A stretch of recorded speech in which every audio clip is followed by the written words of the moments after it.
एक जंगल में एक लोमड़ी और एक सारस रहते थे। वे आपस में बहुत गहरे मित्र थे। लोमड़ी ज़्यादा चालाक थी। उसने एक दिन सारस को अपने घर खाने पर बुलाया। जब सारस खाने पर आया तब उसने लोमड़ी से कहा कि लोमड़ी बहन, चलो अब मिलकर खाना खाते हैं।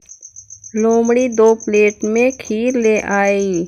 लोमड़ी ने तो झटपट से अपनी खीर खत्म कर ली और पेट पर हाथ फेरती हुई बोली, खीर बहुत स्वादिष्ट है। किंतु सारस से खीर नहीं खाई गई। वह लोमड़ी का मुंह ताकता रह गया, क्योंकि खीर प्लेट में थी और सारस सुराही में खाना खाता था।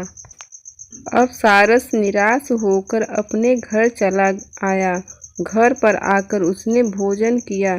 लोमड़ी सारस के चले जाने के बाद खूब जोर जोर हंसने लगी और कहने लगी कि सारस भाई को बेवकूफ़ बनाने में कितना आनंद आया। अब एक दिन शाम को सारस ने भी लोमड़ी को अपने घर खाने पर बुलाया। इस बार लोमड़ी बड़ी प्रसन्नतापूर्वक खाने पर आ गई तो वहां जाकर हक्की बक्की रह गई और सारस से बोली, सारस भाई, ये क्या, आपने मेरा भोजन सुराही में लगाया, जबकि मैं तो सुराही में खाना खा ही नहीं पाती हूँ।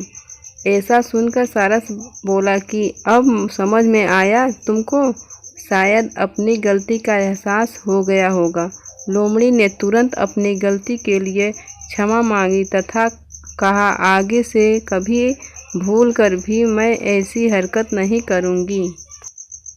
इस कहानी से हमको यह शिक्षा मिलती है कि जो जैसा व्यवहार दूसरे के साथ करता है वैसा ही पाता है।